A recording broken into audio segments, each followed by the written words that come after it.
எங்கள் பொதுச் செயலாளர் கூட்டணி இருக்குன்னு சொன்னாரா?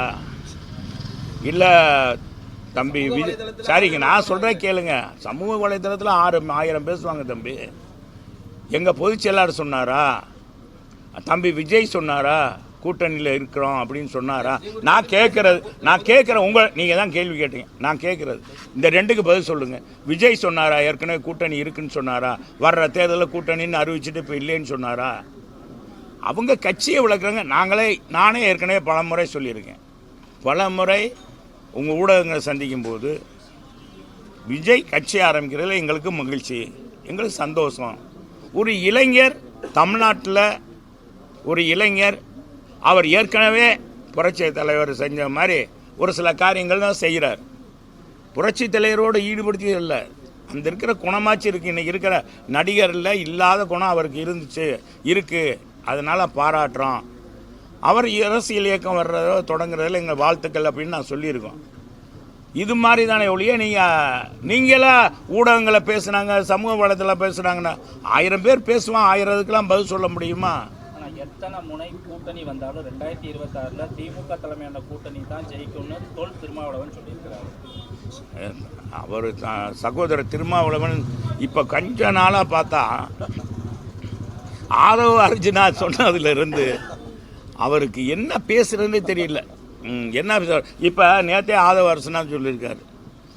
இவரை பார்க்கும்போது ஒன்று சொல்கிறாரு, முதலமைச்சரை பார்க்கும்போது. அப்போ முதலமைச்சர்கிட்ட ஏதோ ஒரு மந்திரம் இருக்கப்பா, ஏதோ சக்தி இருக்கோ. திருமாவளவனுக்கு அவருக்கு இணைக்க முடியாத ஏதோ ஒரு பிணைப்பு இருக்குன்னு நினைக்கிறேன். அதனால தான் அவர் அப்படி பேசுகிறாரு. திருமாவளவனுடைய இதை கேரக்டர் கொஞ்சம் இந்த தங்கத்தில் கொஞ்சம் குறைவுன்னு சொல்லுவாங்க இல்லையா, அது மாதிரி கொஞ்சம் குறைஞ்சிருக்கு. சகோதரன் நான் மறைப்பிடுறது, நான் சகோதரர் எப்பவுமே திருமாவளவனை ஒரு போர்க்குணம் மிக்கவர், எடுத்த கால பின் வைக்காதவர், முன்னெடுத்து செல்லக்கூடியவர்.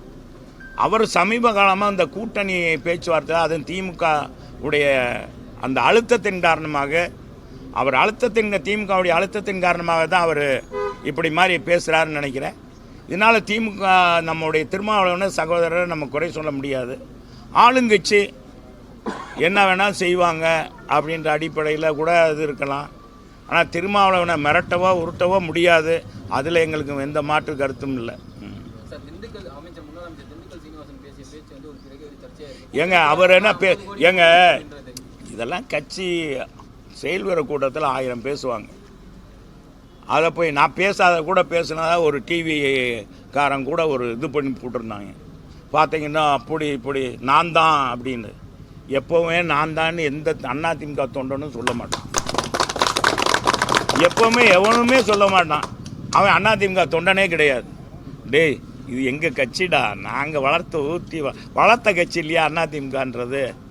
புரட்சி தலைவர் காலத்தில் டவுசர் போட்ட காலத்துலேருந்து எம்ஜிஆர் அவர் உருவாக்கின கட்சி இருக்கணும்னு நினைப்போனா, இருக்க மாட்டேனா. அதில் இன்றைக்கி தலைமை பண்பில் இருக்கிறவரை நினைப்பான். அதை பற்றி ஒரு கட்டுரை, அதுக்கு நிறைய பேர் வியூவர்ஸ் பார்க்குறாங்க. ஆக இதெல்லாம் இது அலுவலகத்தில் பேசுனது யாரும் அவர் கேஷுவலாக கட்சிக்காரங்கிட்ட சொல்கிறார், நம்ம வலுவாக இருக்கணும் அப்படின்னு பொருளாளர் சொல்கிறத அடிப்படையில் அதை பேசியிருக்காரு.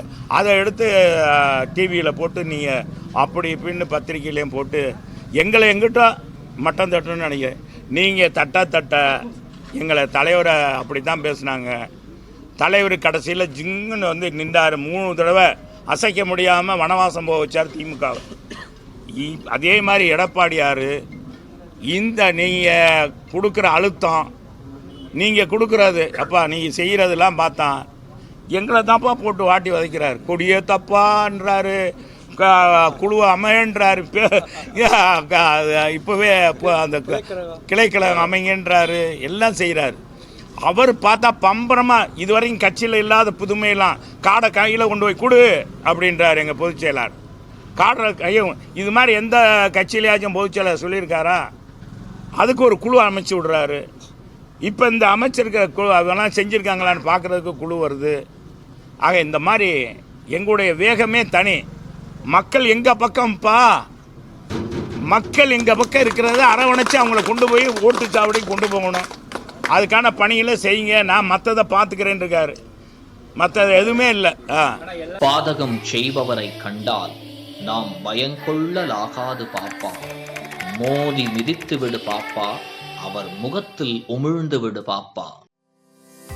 அண்மை செய்திகளை உடனுக்குடன் தெரிந்து கொள்ள இணைந்திருங்கள் இயம்நாடு தொலைக்காட்சியுடன்.